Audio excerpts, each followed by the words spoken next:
నలుపు రంగు గాజులు వేసుకునే మహిళలు వీటి గురించి తప్పకుండా తెలుసుకోవాల్సిందే. హిందూ మతంలో నలుపు రంగుకు చాలా దూరంగా ఉంటారు. ఎందుకంటే బ్లాక్ కలర్ను అశుభంగా పరిగణిస్తారు.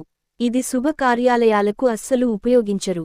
పెళ్లైన మహిళలు నలుపు రంగు గాజులు, చీరలు ధరించరు. కాని ఇప్పుడు కాలం మారింది. స్త్రీలు తమ అందం గురించి మాత్రమే శ్రద్ధ వహిస్తారు. అందుకే బ్లాక్ కలర్ చీరలు, గాజులు విపరీతంగా ఉపయోగిస్తున్నారు. చాలా చోట్ల కొత్తగా పెళ్లైన వారు బ్లాక్ కలర్ గాజులు వేసుకుంటారు.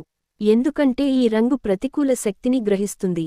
అలాగే నెగటివ్ ఎనర్జీని తొలగిస్తుందని జ్యోతిష్య నిపుణులు చెబుతున్నారు. కొన్ని చోట్ల నలుపు రంగు అశుభమని చెబుతారు. మహిళలు వీటిని అస్సలు ధరించకూడదని అంటున్నారు. పెళ్లైన స్త్రీలు కొద్ది రోజులపాటు ఎరుపు, ఆకుపచ్చ రంగు గాజులు తప్ప బ్లాక్ కలర్ గాజులు అసలు ధరించకూడదు. ఒకవేళ ఈ గాజులు వేసుకుంటే భార్య భర్తల మధ్య గొడవలు అయ్యే అవకాశం ఉంది.